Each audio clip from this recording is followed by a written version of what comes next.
My precious child, the verdict has been sealed. In the courts of heaven, your case was heard and judgment has been issued in your favor. Those who plotted against you in secret, those who smiled at your face while sharpening their knives behind your back, they have been exposed. I am about to vindicate you in front of the very people who tried to destroy you. And what I am about to reveal will confirm what you have been sensing in your spirit. This is not coincidence that you are hearing these words right now.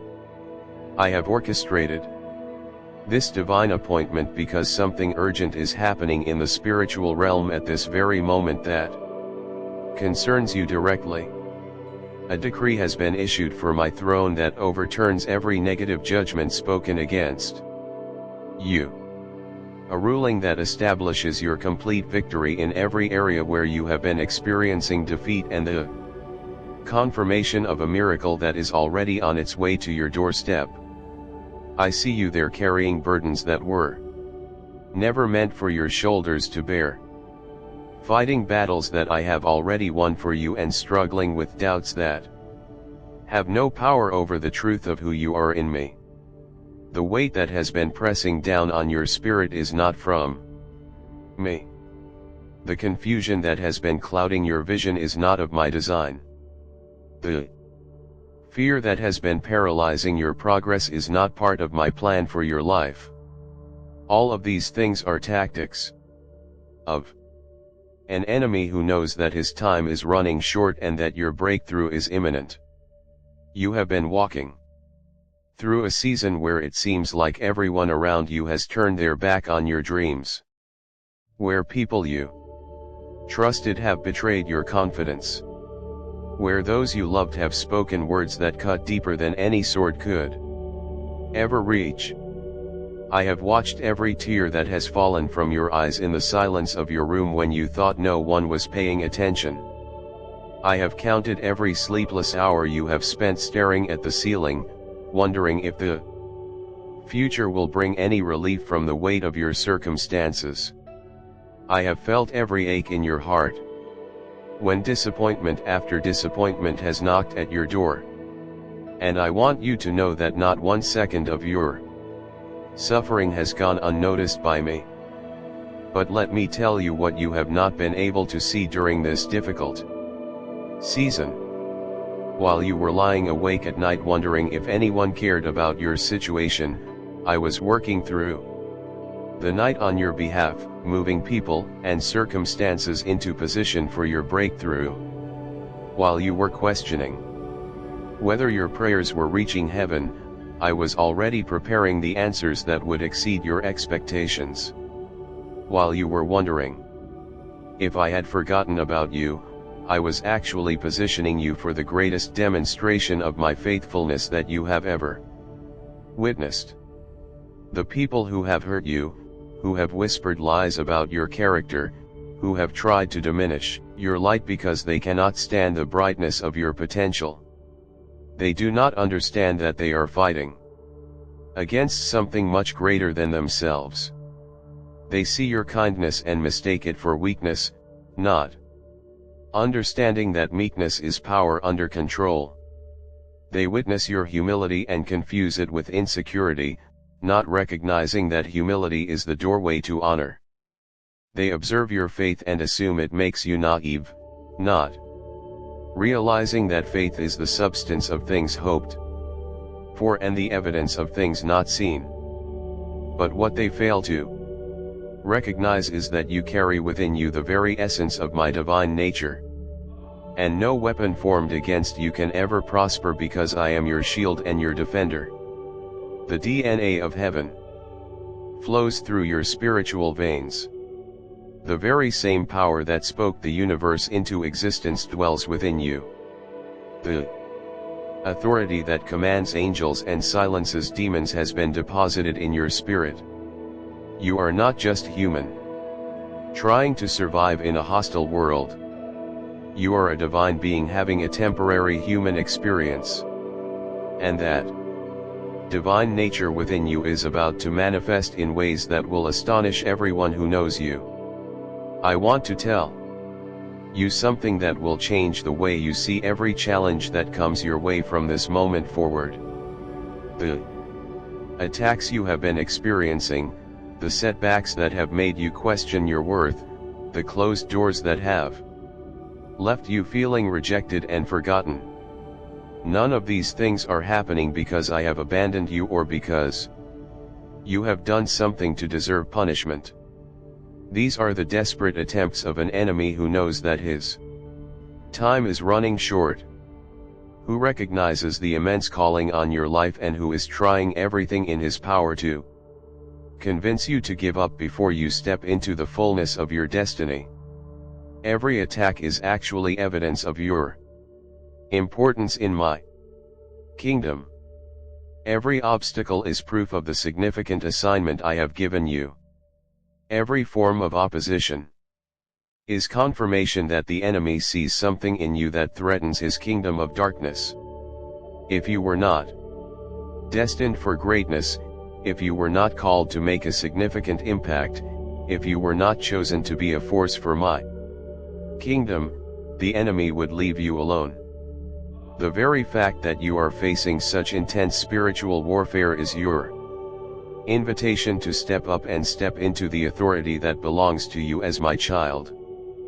But I am here to remind you of something that the enemy hopes you will forget. You are not just any ordinary person trying to make it through life. You are my chosen one, handpicked before the foundation of the world, designed with specific gifts and talents that no one else possesses. Created to fulfill a purpose that only you can accomplish. Before the stars were hung in space, before the mountains were established, before the seas were formed, I had you in mind. I designed you specifically for the time and place where you find yourself right now. You are not an accident of biology or a coincidence of circumstances. You are a carefully crafted masterpiece created for such a time as this. The very fact that you are facing such intense opposition is actually proof of how significant you are in my kingdom and how greatly the enemy fears what I'm about to do through your life. He has studied the blueprints of your destiny that were drawn up before the foundation of the world, and what he sees there terrifies him to his very core. He understands that when you fully embrace who you are and step into what you were created to do, his kingdom will suffer tremendous losses and my kingdom will experience tremendous advancement. The enemy has seen the impact you will have on families that are currently broken, and he knows that your testimony of restoration will bring healing to households around the world. He has witnessed the influence you will wield over communities that are currently divided, and he understands that your example of unity will bridge gaps that have existed for generations. He has observed the authority you will carry in the marketplace, in your profession, in your sphere of influence. And he recognizes that your integrity and wisdom will challenge systems of corruption and establish new standards of excellence and righteousness. But before I continue, there is something crucial you need to understand about the enemies who have risen against you. Think about Joseph for a moment. That young man who carried dreams that seemed impossible to everyone around him. When he was just 17 years old, I gave him dreams that revealed his future position of authority and influence. But between the receiving of those dreams and their fulfillment lay 13 years of testing, training, and character development that would prepare him for the responsibilities that were coming.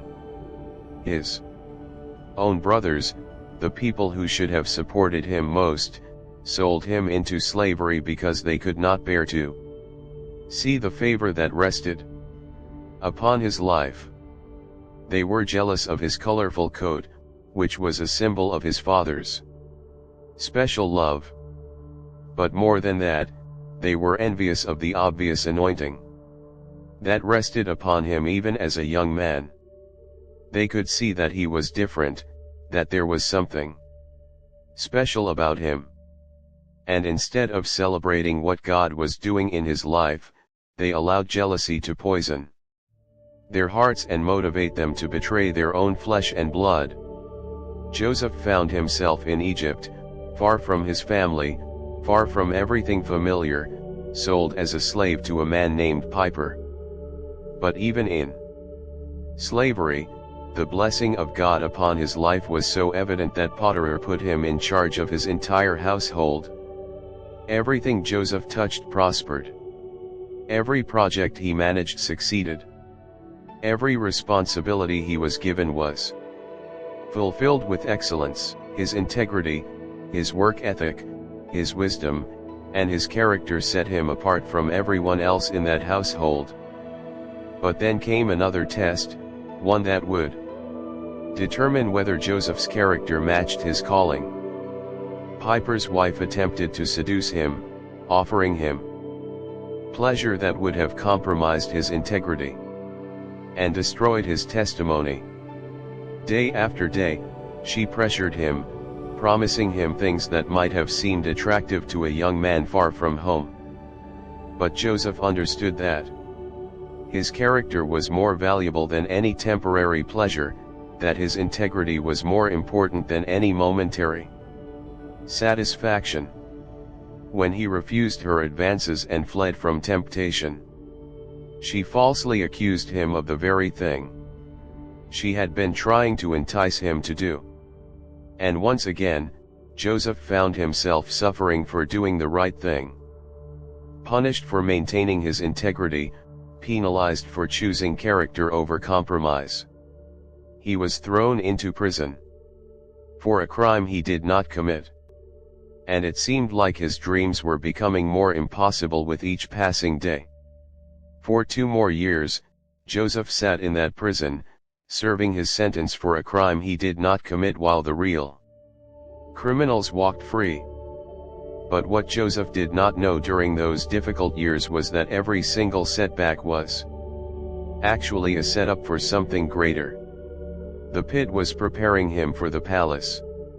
The prison was developing in him the character he would need to handle the authority he was about to receive. The years of waiting were building in him a dependence on my timing that would serve him well when he became second in command of the most powerful nation on earth. In the prison, Joseph met 2 men who would eventually be instrumental in his promotion, the chief butler and the chief baker of Pharaoh. Both men had dreams that they could not understand. And Joseph, operating in the gift of interpretation that I had given him, was able to explain the meaning of their dreams. The chief butler was restored to his position just as Joseph had interpreted. But he forgot about Joseph for 2 more years until Pharaoh himself had dreams that no one could interpret. When Pharaoh finally summoned Joseph to interpret his dreams, Joseph was ready. Not just with supernatural insight, but with practical wisdom that would save the nation from famine. In one day, he went from being a forgotten prisoner to becoming the second most powerful man in Egypt.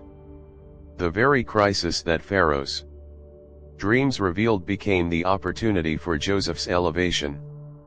The problem that threatened to destroy Egypt became the platform for Joseph's promotion.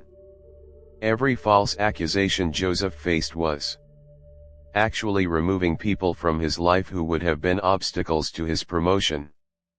Every closed door was redirecting him toward the open door that would change not only his destiny, but the destiny of nations.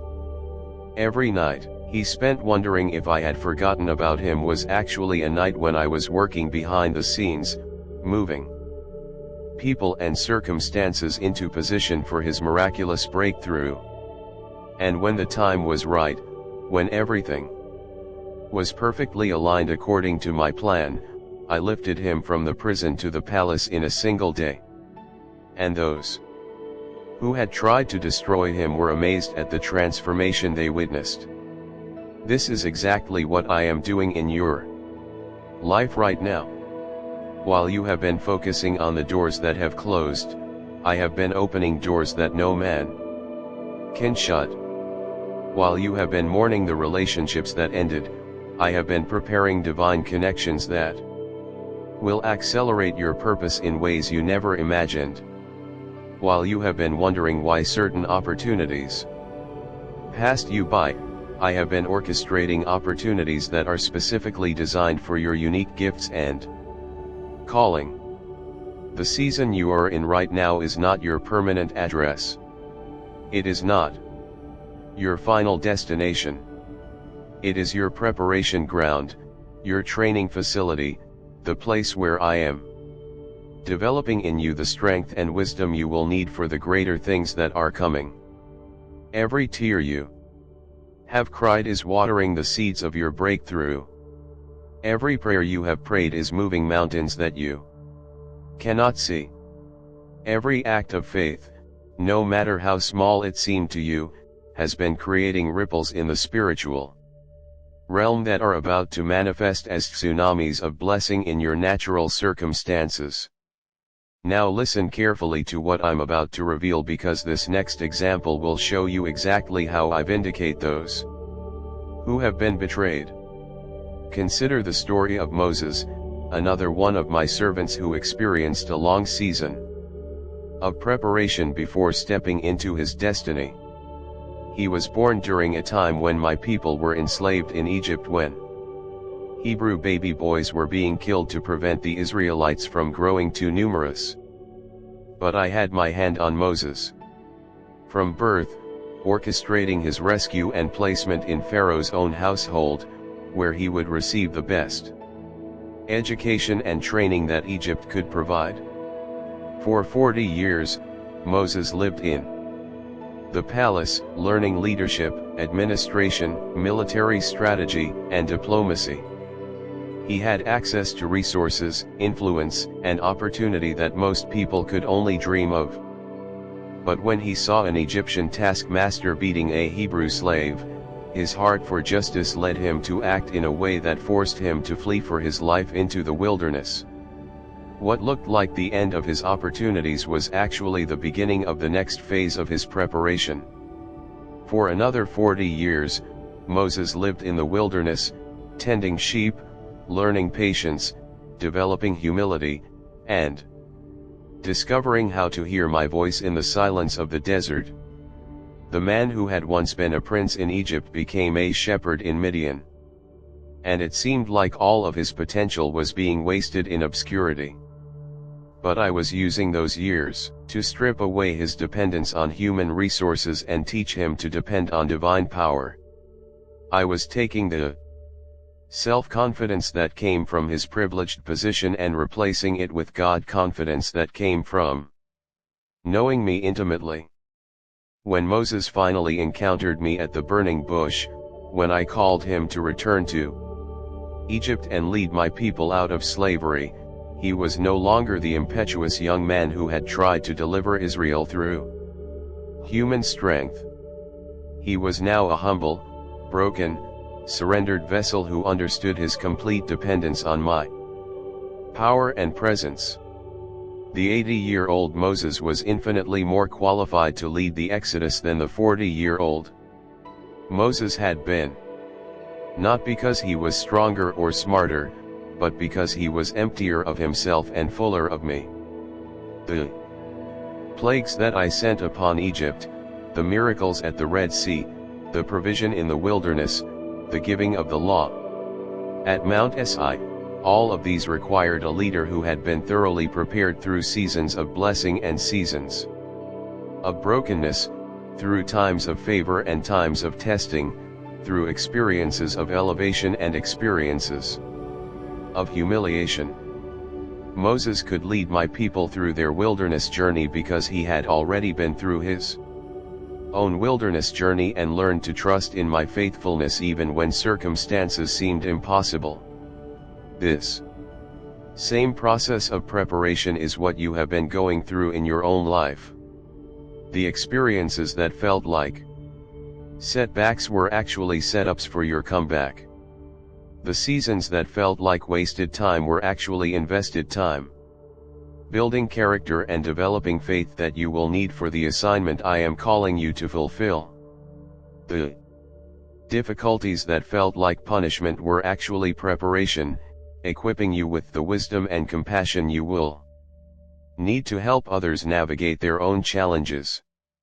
This next part is crucial for you to understand because it reveals the truth about those who have wounded you. I need you to understand something about the people who have hurt you. Those who have tried to sabotage your progress and steal your joy.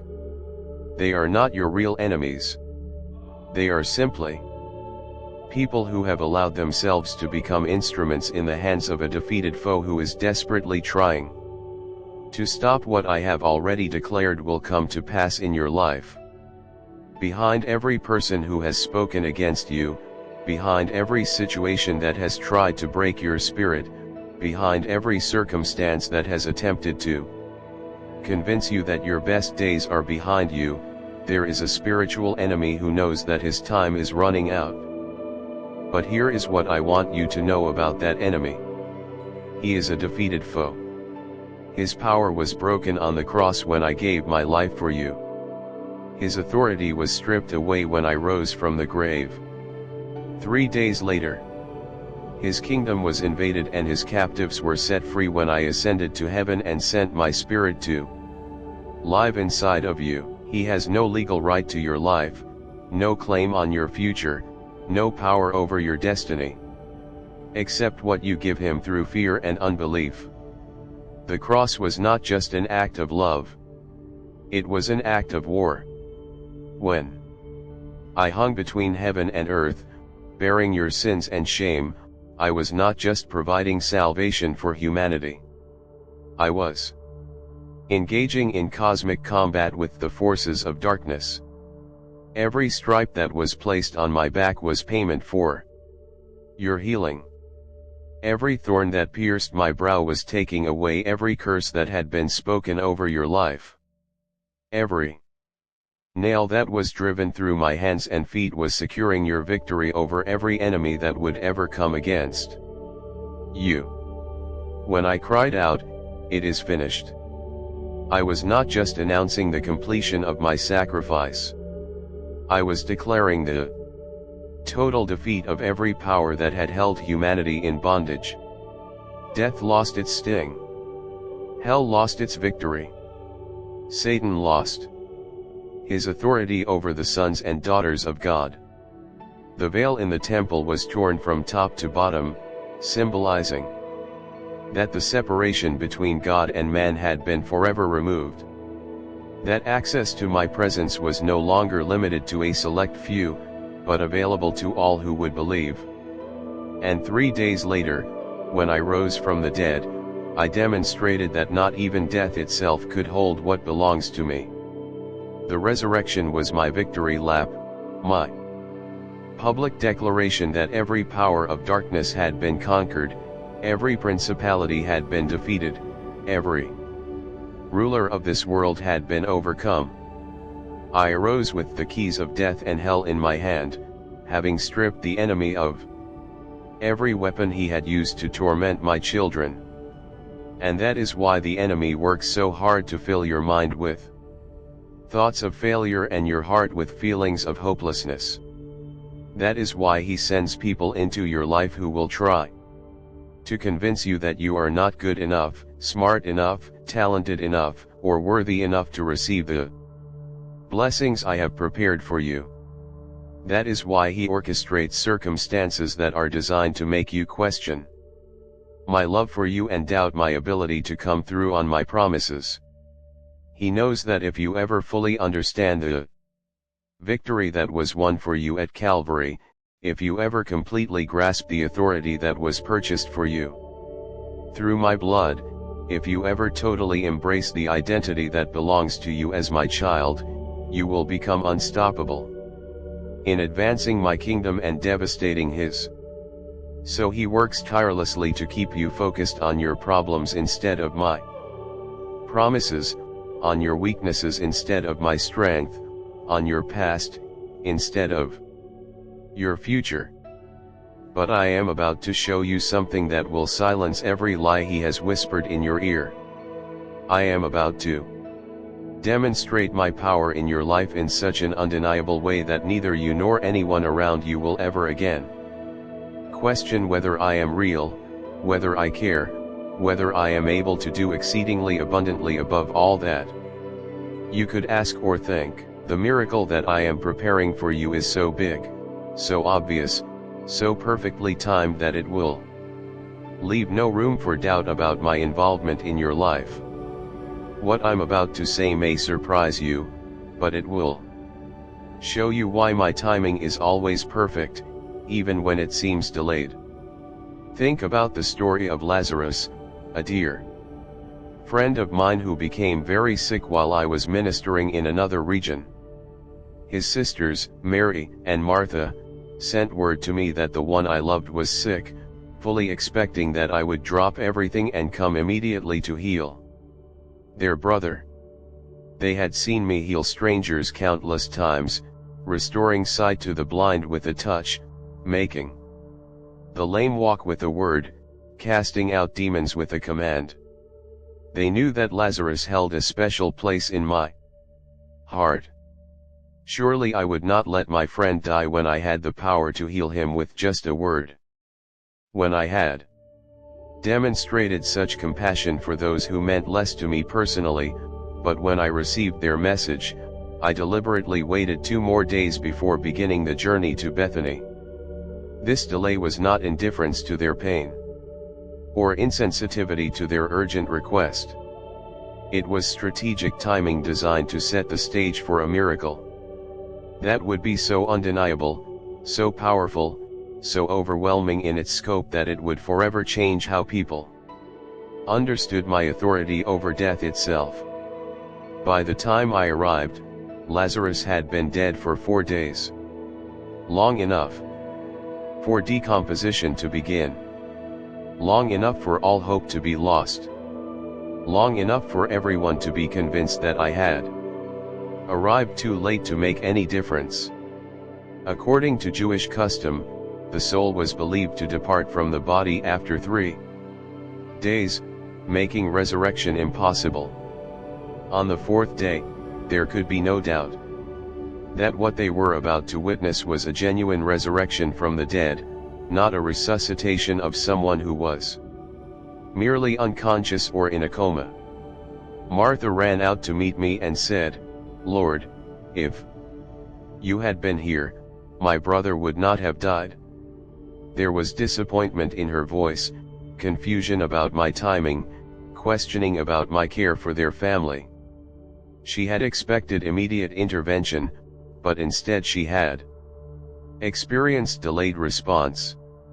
She had hoped for healing, but instead she had encountered death. She had trusted in my ability to help, but my help had seemed to come too late. But what Martha did not understand was that I had not come too late. I had come at exactly the right time. I had not failed to answer their request. I had chosen to answer it in a way that would demonstrate my power more dramatically than a simple healing could have done. I had not been indifferent to their pain. I had allowed their pain to set the stage for a miracle that would strengthen their faith and glorify my name in ways that would impact generations. When I called Lazarus to come forth from the tomb, when a man who had been dead for 4 days walked out of his grave still wrapped in burial clothes, everyone who witnessed that miracle understood that they were seeing something that only God could do. No human power could raise the dead. No earthly authority could command life to return to a decaying body. No natural explanation could account for what they were witnessing. That miracle became the catalyst for many people putting their faith in me. The reputation of my power spread throughout the region. Even my enemies had to acknowledge that something supernatural had taken place. And Mary and Martha understood in a way they never could have before. That my timing is always perfect. That my delays are not denials. That my ways are higher than human ways and my thoughts are higher than human thoughts. This is exactly what I am preparing to do in your life. What looks like delay is actually divine timing. What feels like denial is actually divine setup for something greater than you originally asked for. What appears to be too late is actually right on time for the kind of miracle that will leave no doubt about my involvement in your circumstances. And when that breakthrough comes, when those doors swing open, when those blessings begin to overflow, I want you to remember this moment when you felt like giving up. I want you to recall these words when you were ready to throw in the towel and surrender to the lie that nothing would ever change. Because on that day when you are standing in the fullness of everything I have promised you, you will understand that every day of waiting was worth it. Every moment of struggle was preparing you for something greater. Every tear you shed was an investment in the joy that was coming. Right now, in this very moment, I am releasing a supernatural peace over your mind that will guard your thoughts from the attacks of the enemy. This is not ordinary peace that comes from favorable circumstances. This is supernatural peace that surpasses all understanding. Peace that remains steady in the midst of storms. Peace that keeps your heart calm when everything around you is in chaos. This peace is one of the benefits of belonging to my family. One of the privileges of being my child. One of the evidences that my spirit dwells within you. I am surrounding your heart with a divine protection that will keep you from being wounded by the words of those who do not understand your calling. The accusations they speak will bounce off of you like arrows hitting a shield. The lies they tell will have no power to penetrate the truth about who you are in my eyes. Amen. Share and subscribe.